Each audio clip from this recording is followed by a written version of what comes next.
Hi, this is Durga Sriram, your political and cine analyst.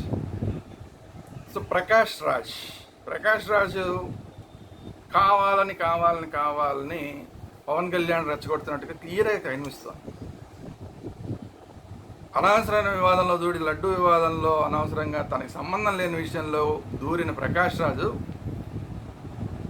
దానికి నువ్వెందుకే దీంట్లో దూరతావు, నీకేం సంబంధం అని అడిగినందుకు పవన్ కళ్యాణ్ మీద వరుసపెట్టి ట్వీట్లు చేస్తున్నాడు. పవన్ కళ్యాణ్ కార్తీ గురించి మాట్లాడి, కార్తీని నువ్వు అనవసరంగా దీన్ని కామెడీ చేయకు, చాలా సీరియస్ ఇంపార్టెంట్ ఇష్యూ ఇది, భక్తుల మనోభావాలతో సంబంధమైన విషయం అని చెప్పి మాట్లాడినప్పుడు ఇమ్మీడియట్గా రెస్పాండ్ అయ్యి కార్తీ సారీ చెప్పడం, అలాగే నువ్వు కావాలని చేసి లేదన్న విషయం నాకు తెలుసు అని చెప్పి మళ్ళీ పాజిటివ్గా పవన్ కళ్యాణ్ రెస్పాండ్ అవ్వడం, ఇవన్నీ జరిగిపోయిన తర్వాత 30వ తారీఖు తర్వాత నేను వస్తాను అని అంతకుముందు ఒక ట్వీట్ పెట్టిన వ్యక్తి నన్ను అపార్థం చేసుకున్నారు. పవన్ కళ్యాణ్ గారు నేను ఏం ట్వీట్ పెట్టాను మీరు సరిగ్గా చదవండి, ఈలోపు నేను 30వ తారీఖు వస్తాను, ఈలోపు మళ్ళీ చదవండి అని పెట్టిన ప్రకాష్ రాజ్ తర్వాత వరుస పెట్టి 2 ట్వీట్లు చేశాడు. అంటే కావాలని కెలుపుతున్నాడు పవన్ కళ్యాణ్. ఆ తర్వాత చేసిన ట్వీట్ ఏంటయ్యా అంటే, ఫస్ట్ చేసిందేమో నీ గవర్నమెంట్లోనేగా జరిగింది, నీ గవర్నమెంట్లో నువ్వు చర్యలు తీసుకో, లడ్డూ ఎల్లో ఏమైనా ప్రసాదంలో కల్తీ ఉంటే చర్యలు తీసుకో, అంతేగాని రచ్చ చేస్తావు ఎందుకన్నట్లాగా ఒక ట్వీట్ చేసి దానికి సమాధానం పవన్ కళ్యాణ్ గారు చెప్తే, నేను మాట్లాడింది ఒకటి, మీరు అనుకున్నది ఒకటి, నన్ను అపార్థం చేసుకున్నారు పవన్ కళ్యాణ్ గారు. నేను 30వ తారీఖు ఎప్పుడు వస్తాను, విదేశాల్లో ఉన్నాను, వచ్చిన తర్వాత అన్నిటికీ సమాధానం చెప్తాను, ఈలోపు మళ్ళీ అర్థం చేసుకోవడానికి ట్రై చేయండి, మళ్ళీ ఇంకోసారి నా ట్వీట్ చదవండి అన్నాడు. అది అయిపోయింది. అది అయిపోతే అక్కడితో ఆపుతాడేమో అనుకుంటే, చెయ్యని తప్పుకి సారీ చెప్పించుకోవడం అదేం ఆనందం అని చెప్పి మళ్ళీ కార్తీ సారీ చెప్పినందుకు మళ్ళీ పవన్ కళ్యాణ్ గారి మీద వెటకారం, సెటైరు. చెయ్యని తప్పుకి కూడా సారీ చెప్పించుకోవడం అదేం ఆనందం అని ఓని అక్కడితో ఆగాడా. మళ్ళీ అది కూడా ఆగకుండా మళ్ళా ఇంకో ట్వీట్ పవన్ కళ్యాణ్ గారి మీద డైరెక్ట్గా, అంటే పవన్ కళ్యాణ్ పేరు ఎత్తట్లేదు, ఎక్కడా పేరు ఎత్తట్లేండి, కానీ గెలిచే ముందు ఒక రూపం, ఎన్నికల్లో గెలిచే ముందు ఒక రూపం, ఎన్నికల్లో గెలిచిన తర్వాత ఒక రూపం, ఎన్నికల్లో గెలవక ముందు ఒక అవతారం, గెలిచిన తర్వాత ఇంకొక అవతారం, ఏంటి మాకు అవాంతరం అని చెప్పి మళ్ళీ పవన్ కళ్యాణ్ గారు గెలిచే ముందేమో పెద్ద సెక్యులరిస్ట్ లాగా పోజిచ్చాడు, ఇప్పుడేమో నా అంత హిందూ లేడని మాట్లాడుతున్నాడన్న ఉద్దేశంతో మళ్ళీ డైరెక్ట్గా పవన్ కళ్యాణ్ గారికి తగిలేలాగా మళ్ళీ ఇంకొక ట్వీట్. అంటే ఏదో రకంగా ఎక్కడో దగ్గర నుంచి ఒక మీడియా అట్రాక్షన్ కోసం ఎందుకు ట్రై చేస్తాడో అర్థం కాదు. యూస్లెస్ ఫెలో లాగా, అస్సలు గుడ్ ఫర్ నథింగ్ ఫెలో.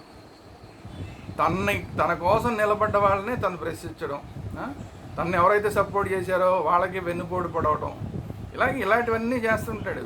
అసలు ఈ దేశానికే వెన్నుపోటు పడవడానికి సిద్ధపడిపోతాడు ప్రకాష్ రాజ్ అనే అసలు యాంటీ నేషనలిస్ట్. సో అలాంటి వాడిని అనవసరంగా వెనకేసుకొచ్చి మెగా ఫ్యామిలీ అందరూ మొన్న మా ఎన్నికల్లో చాలా చాలా తప్పు చేశారు.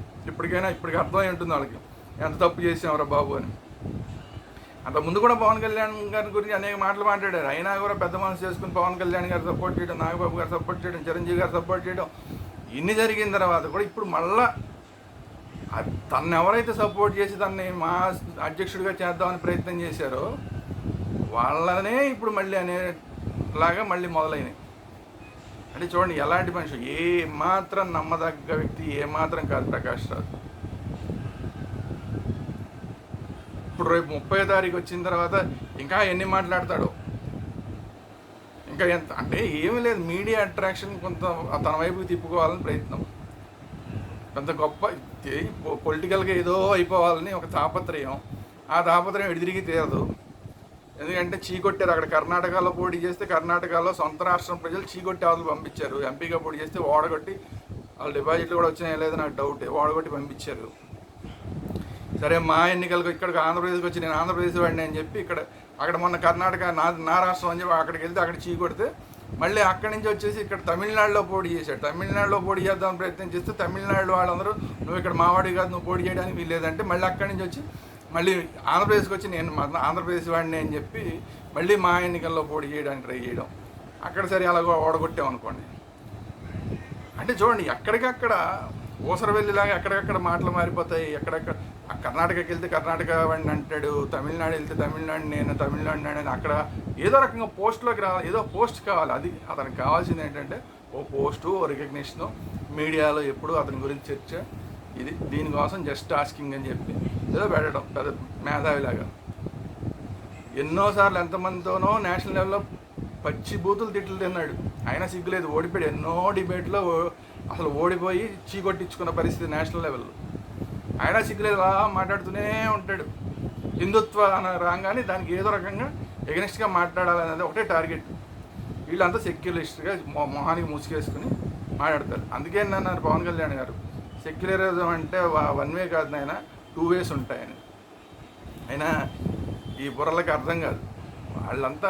వాళ్ళంతా కమ్యూనిజము, తర్వాత యాంటీ నేషనలిజము, ఇంకా మాట్లాడితే అర్బన్ నక్సలిజము, ఇవన్నీ కూడా పుణికిపుచ్చుకుని పైనుంచి కింద దాకా పుణికిపుచ్చుకున్న వ్యక్తి ప్రకాష్ రాజ్.